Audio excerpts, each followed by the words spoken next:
इस फिल्म की कहानी एक ऐसी लड़की के ऊपर आधारित है जिसे उसका मकान मालिक रोज बेहोश करके उसके साथ गलत काम करता था। पर जब उस लड़की को इस बारे में पता चलता है तो कहानी में आगे क्या होगा ये हम आज की इस एक्सप्लेनेशन में देखने वाले हैं। आज मैं जिस फिल्म को एक्सप्लेन करने वाला हूँ उसका नाम है द रेजिडेंट और ये फिल्म 2011 में रिलीज हुई थी। मूवी की शुरुआत में हम जूलियट नाम की एक लड़की को देखते हैं जो एक नर्स है और एक हॉस्पिटल में काम करती है। फिर रात को जब जूलियट अपने होटल में आती है तो हम देखते हैं कि वो काफी परेशान है और किसी चीज के बारे में सोचकर सो नहीं पा रही है। दरअसल हाल ही में जूलियट का ब्रेकअप हुआ है जिस वजह से वो थोड़ा डिस्टर्ब रहने लगी है। फिर अगली सुबह जूलियट एक रेंटल अपार्टमेंट देखने जाती है लेकिन उसे वो अपार्टमेंट बिल्कुल भी पसंद नहीं आता। फिर इसके कुछ देर बाद उसे एक दूसरे अपार्टमेंट के लिए कॉल आता है तो जूलियट उसे देखने के लिए उस अपार्टमेंट में पहुंच जाती है। वहाँ पर वो उस अपार्टमेंट के मालिक से मिलती है जिसका नाम मैक्स होता है। मैक्स उसे वो अपार्टमेंट दिखाता है और जूलियट को वो बहुत पसंद भी आता है। पर वो अपार्टमेंट बहुत बड़ा था तो जूलियट को लगता है कि शायद उसका रेंट भी ज्यादा होगा, लेकिन मैक्स उसे इसका रेंट बहुत कम बताता है। जूलियट जब इसकी वजह पूछती है तो मैक्स बताता है कि इस बिल्डिंग के नीचे से ट्रेन गुजरती है जिस वजह से लोगों को बहुत डिस्टर्बेंस होती है और इस वजह से उसने इस अपार्टमेंट का रेंट कम रखा है।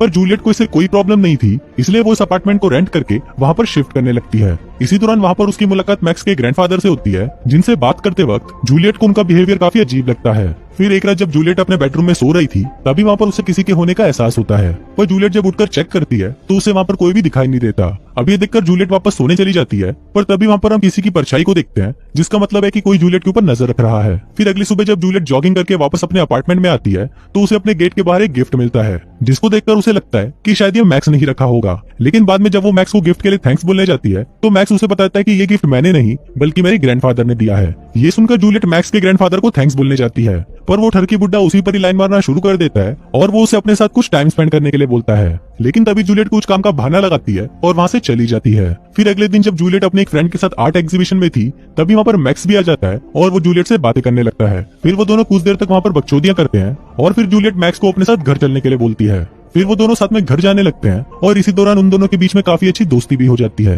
तभी वहाँ पर हम जूलियट के एक्स बॉयफ्रेंड जैक को देखते हैं जो कि दूर से उन दोनों को देख रहा होता है। फिर घर पहुंचकर जूलियट के मन में ठरक जागने लगती है और वो लपक कर मैक्स को किस कर लेती है, लेकिन तभी मैक्स उसे रोक देता है। अब इससे जूलियट को काफी अनकंफर्टेबल फील होता है और वो मैक्स को सॉरी बोलकर वहाँ से चली जाती है। फिर अगले दिन जब जूलियट अपने हॉस्पिटल में थी तभी वहाँ पर उसे मैक्स का कॉल आता है और वो आज रात को उसे डिनर पर इनवाइट करता है। फिर रात को जब वो दोनों साथ में डिनर कर रहे होते हैं तो जूलियट मैक्स से पूछती है कि तुमने अभी तक शादी क्यों नहीं की, क्या तुम सलमान भाई के फैन हो। अब इस पर मैक्स मुस्कुराते हुए उसे बोलता है कि मुझे कभी भी इन चीजों के लिए टाइम ही नहीं मिला क्योंकि मेरा ज्यादातर टाइम इस घर और ग्रैंडफादर की देखभाल में चला जाता है। फिर डिनर खत्म होने के बाद जब मैक्स वहाँ से जा रहा था तभी जूलियट के अंदर फिर से ठरक जागने लगती है और वो मैक्स को पकड़कर किस करने लगती है। इसी दौरान फिल्म फ्लैशबैक में जाती है और हम देखते हैं कि मैक्स जूलियट को पहले से ही जानता था। दरअसल एक दिन जब वो अपने ग्रैंडफादर को हॉस्पिटल लेकर आया था तब वहाँ पर उसने पहली बार जूलियट को देखा और इसके साथ ही उसे वहाँ पर यह भी पता चला कि जूलियट अपने लिए एक अपार्टमेंट ढूंढ रही है। इसलिए मैक्स ने जूलियट को अपना अपार्टमेंट रेंट पर देने के लिए कॉल किया। यहाँ पर हमें ये भी पता चलता है कि उस रात हमने जिसकी परछाई जूलियट के कमरे में देखी थी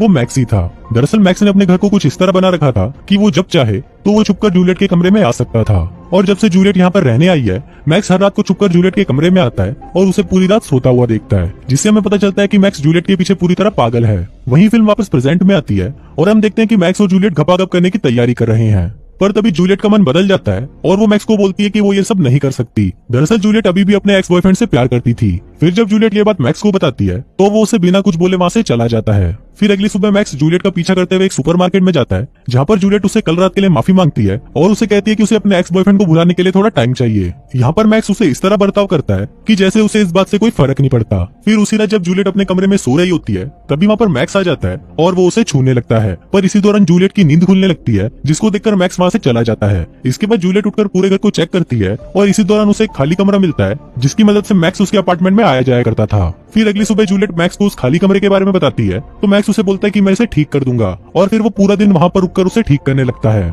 फिर रात को जब जूलियट अपने घर पर खाना बना रही थी तो मैक्स उसे वहाँ पर छुपकर देखने लगता है। तभी वहाँ पर उसे जूलियट की कॉल से पता चलता है कि आज रात को उसका एक्स बॉयफ्रेंड जैक उसके साथ डिनर करने यहाँ पर आने वाला है। फिर इसके थोड़ी देर बाद जब जूलियट वहाँ से चली जाती है तो मैक्स उसके किचन से होते हुए उसके घर में आ जाता है। तभी वहाँ पर जैक भी आ जाता है और उसे देखकर मैक्स भागकर जूलियट के क्लोजेट में छुप जाता है। दूसरी तरफ जैक और जूलियट कुछ देर तक बातें करने के बाद एक दूसरे के करीब आ जाते हैं और वहीं पर ही धुआंधार घपाघप करने लगते हैं। मैक्स भी वहीं छुपकर उन दोनों के इस कार्यक्रम को देख रहा होता है और ये देखकर मैक्स को बहुत ज्यादा जलन होने लगती है। फिर जैक के वहाँ से जाने के बाद मैक्स गुस्से में जूलियट की वाइन में बेहोशी की दवा मिला देता है, जिसको जूलियट पी लेती है।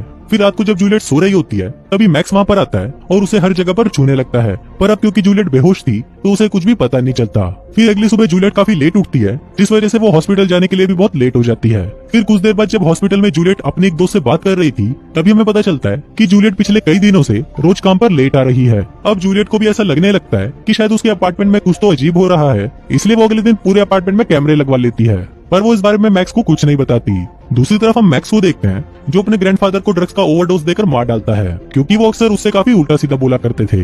फिर उसी रात मैक्स जैक और जूलियट को साथ में डिनर करते हुए देखता है, जिसको देखकर वो और भी ज्यादा गुस्सा हो जाता है। इसके बाद जब जैक वहाँ से वापस अपने घर जा रहा था तब मैक्स उसे धक्का देकर सीढ़ियों से नीचे गिरा देता है। वहीं जूलियट जब घर आकर कैमरे की रिकॉर्डिंग्स चेक करती है तो उसे वहाँ पर कुछ नहीं मिलता, इसलिए वो कंप्यूटर बंद करके वाइन पीने लगती है। ये वही वाइन थी जिसमें मैक्स ने बेहोशी की दवा मिलाई हुई थी। फिर जब जूलियट उसको पीने के बाद बेहोश हो जाती है तो मैक्स वहाँ पर आकर उसके साथ सेम प्रोसेस वापस करने लगता है, लेकिन इस बार जूलियट को होश आ जाता है और ये देखकर मैक्स उसे तुरंत बेहोशी का एक इंजेक्शन दे देता है, जिसके कारण जूलियट फिर से बेहोश हो जाती है। अब उस दवा की वजह से जूलियट अगले दिन फिर से लेट उठती है, जिस वजह से वो जल्दी में हॉस्पिटल जाने के लिए तैयार होने लगती है, पर इसी दौरान उसे बेड के नीचे से उस इंजेक्शन की कैप मिलती है, जिसको देखकर वो समझ जाती है कि जरूर उसे रात को कोई बेहोशी के इंजेक्शन दे रहा है। इसके बाद हॉस्पिटल जाकर जूलियट अपना खून और यूरिन टेस्ट कराती है ताकि वो पता लगा सके कि कोई उसे ड्रग्स तो नहीं दे रहा। इसके बाद जूलियट को जैक का मैसेज आता है जिसमें उसने लिखा था कि वो आज रात को उसके घर पर डिनर के लिए आ रहा है। दूसरी तरफ हम मैक्स को देखते हैं जो जूलियट के कमरे में आकर उसकी चीजों को छूने लगता है, पर तभी वहाँ पर जैक भी आ जाता है और वो उसके घर में आकर मैक्स के उस सीक्रेट दरवाजे को देखने लगता है,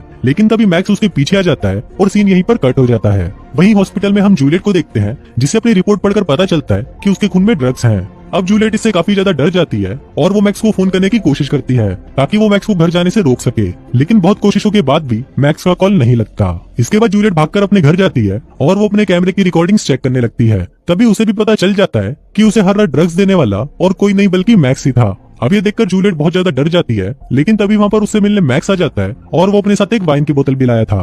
अब जूलियट उसे काफी नॉर्मली बातें करती है ताकि मैक्स को शक न हो कि उसे सब कुछ सच पता चल चुका है। इसके बाद मैक्स जूलियट को वाइन ऑफर करता है तो जूलियट उसे कोई बहाना लगाकर उस वाइन को पीने से मना कर देती है, क्योंकि उसे भी पता था कि मैक्स ने जरूर इसमें कुछ मिलाया होगा।